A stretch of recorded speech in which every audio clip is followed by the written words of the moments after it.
Les étiquettes alimentaires, comment bien les décrypter? C'est la Minute Diététique. Vous avez été nombreux à me demander une vidéo pour apprendre à mieux lire les étiquettes sur les produits alimentaires. Que contiennent vraiment nos aliments? Comment bien les choisir? Je réponds à toutes vos questions tout en cuisinant un délicieux chili con carne. Comme d'habitude, vous trouverez les ingrédients et les étapes de la recette à la fin de la vidéo. La vidéo intégrale est disponible sur TikTok et YouTube @cclc. À quoi sert l'étiquette d'un produit? Sur celle-ci, on trouve déjà des informations nutritionnelles dont la présence est obligatoire et qui servent à renseigner le consommateur sur la composition des aliments qu'il est susceptible d'acheter puis de consommer. De plus, cela nous permet de comparer les produits entre eux et donc de contrôler la qualité de son alimentation et la valeur nutritionnelle des denrées consommées. L'étiquette permet également d'identifier la présence de substances allergènes, même à l'état de traces, pour protéger le consommateur. Ici, il y a par exemple des traces de gluten, lait, œufs et poissons. Et comment bien choisir ses plats cuisinés, par exemple? Voyons ça d'un peu plus près. Les ingrédients sont classés par ordre décroissant et le premier qui apparaît est celui qui est le plus important en quantité. Cette liste vous permet donc d'évaluer la composition et la qualité des ingrédients présents. Et méfiez-vous des listes trop longues ou compliquées à déchiffrer, car il peut alors s'agir d'un produit qui a été beaucoup transformé et qui peut également contenir beaucoup d'additifs. Les additifs apparaissent souvent sous la forme de code E suivi de chiffres. D'ailleurs, petit aparté, on peut retrouver aussi d'autres informations sur les étiquettes des aliments, le Nutri-Score, certaines allégations. Si tu veux en savoir plus, écris partie 2 en commentaire. Reprenons où nous en étions. Pour un plat cuisiné avec de la viande, par exemple ici du chili con carne et son riz blanc, premièrement, vérifiez que la portion consommée soit d'environ 300 grammes et que le plat contienne suffisamment de calories pour vous apporter l'énergie nécessaire jusqu'au prochain repas.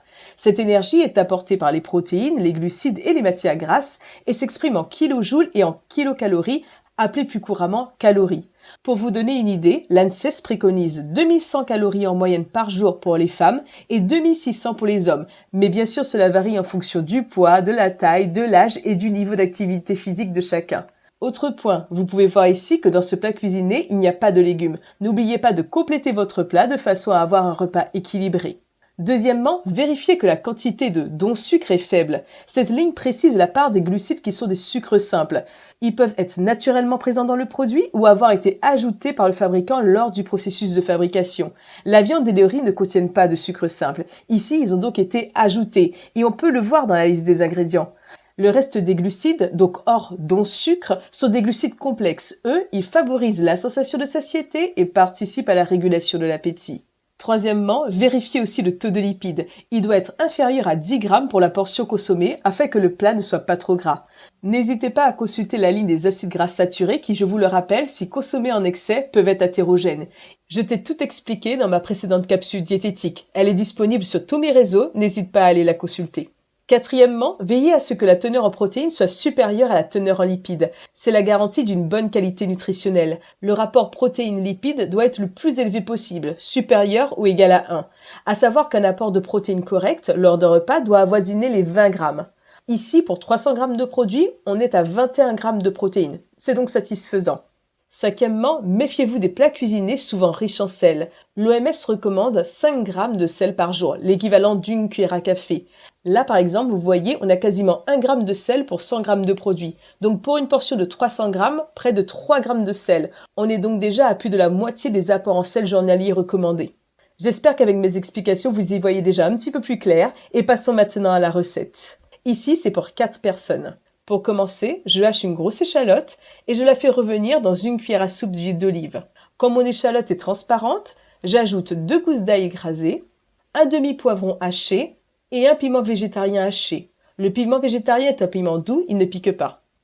J'incorpore 500 g de bœuf haché, idéalement à 5% de matière grasse, et je laisse cuire doucement pendant 10 minutes.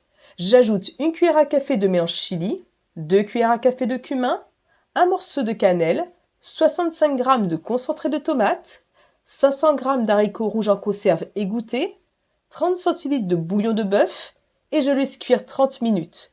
15 minutes avant la fin de la cuisson, j'ajoute 300 g de maïs égoutté. Je poivre un peu et c'est terminé. Ici, je n'ai pas salé car le bouillon l'était déjà. J'accompagne mon chili de carottes vapeur et de riz basmati complet et c'est un vrai régal. Je te dis à dimanche prochain pour ta nouvelle capsule diététique.